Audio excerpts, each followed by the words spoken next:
নমস্কার বন্ধুরা, রুচিরাজ হেসেলে সবাইকে স্বাগত জানাই। আমি মিস্টার সাহা, আর আপনারা দেখছেন আপনাদের অতি পরিচিত চ্যানেল রুচিরাজ হেসেল। সামনেই জন্মাষ্টমী অনুষ্ঠান, আর গোপালের ভোগ দিতে মালপোয়া অবশ্যই দিতে হবে। তাই আজ আমি আপনাদের জন্য নিয়ে এসেছি একটি স্পেশাল রেসিপি, কেশর মালপোয়া বা জাফরান মালপোয়া। আমি আজ আপনাদের সাথে শেয়ার করব কি করে অতি সহজেই আপনার রান্নাঘরে থাকা সামান্য উপকরণ দিয়ে তৈরি করবেন কেশর মালপোয়া বা জাফরান মালপোয়া। মালপোয়া তৈরি করার জন্য একটি মিক্সিং বল নিয়েছি,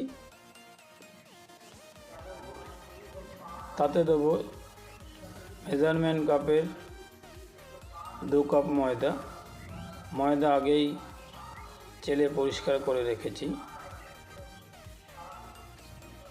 এবার দেবো 1 কাপ সুজিটা বেছে ভালো করে পরিষ্কার করে নেবেন যাতে পোকা না থাকে। এবার দেবো 1/4 টিস্পুন বেকিং পাউডার, দেবো 1/4 টিস্পুন বেকিং সোডা, আর সামান্য মৌরি হাফ ভাঙা করে দিয়ে দিলাম। ভালো করে মিশিয়ে নিচ্ছি। সমস্ত উপকরণগুলো খুব ভালো করে মেশাবেন। মেশানো হয়ে গেছে।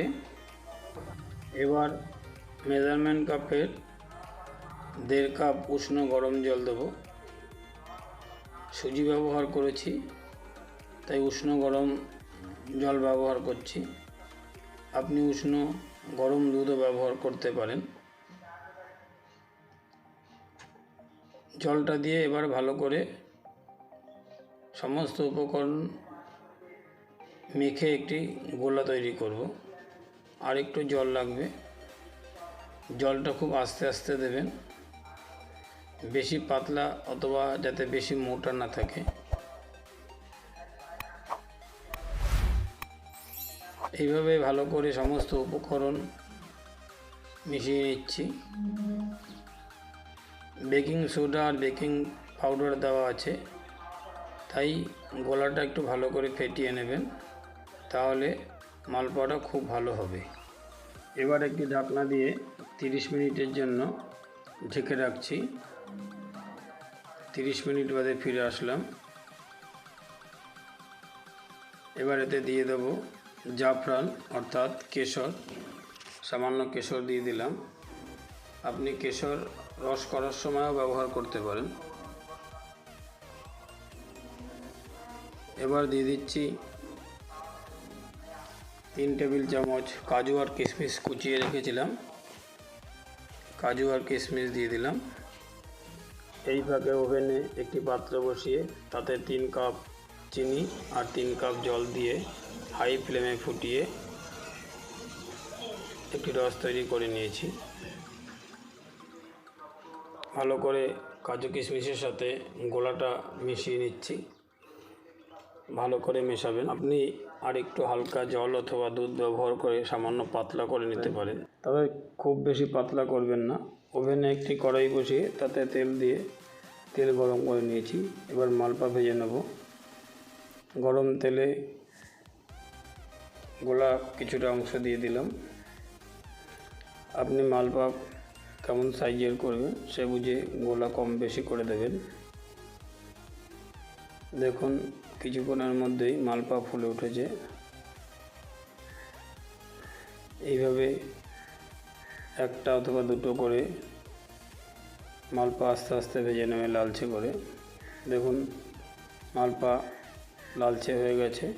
এপিট ওপিট করে মালপোয়া ভেজে নিচ্ছি। খুব সুন্দর লুচির মতন মালপোয়া ফুলে উঠেছে। মালপোয়া তুলে নিচ্ছি। এইভাবে বাকি মালপোয়াগুলো ভেজে নেব।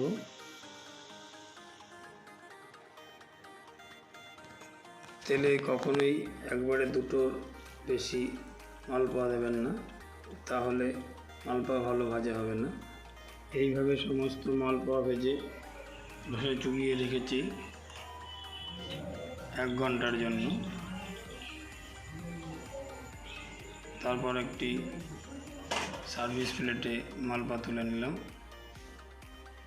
আজকের এই জন্মাষ্টমী স্পেশাল রেসিপি কেশর মালপোয়া কেমন লাগলো অবশ্যই কমেন্টস করে জানাবেন। আর আজকের এই রেসিপিটি যদি আপনাদের হৃদয়কে স্পর্শ করে থাকে তাহলে বেশি বেশি করে শেয়ার করবেন আপনাদের ফেসবুক আর টুইটার ফ্রেন্ডসদের সঙ্গে। দেখা হবে পরবর্তী এপিসোডে। ততক্ষণ ভালো থাকবেন, সুস্থ থাকবেন। জন্মাষ্টমী স্পেশাল তালের বড়া ও আরেকটি মালপোয়ার রেসিপি ডেসক্রিপশন বক্সে দেওয়া রইল, প্রয়োজন হলে অবশ্যই দেখবেন। আর আমার এই চ্যানেলের নতুন বন্ধু হলে চ্যানেলটিকে অবশ্যই সাবস্ক্রাইব করবেন আর পাশে থাকা অল বেল বাটনটি প্রেস করে চ্যানেলের পাশে থাকবেন। ভিডিওটি শেষ পর্যন্ত দেখার জন্য অসংখ্য ধন্যবাদ। ভালো থাকবেন, সুস্থ থাকবেন।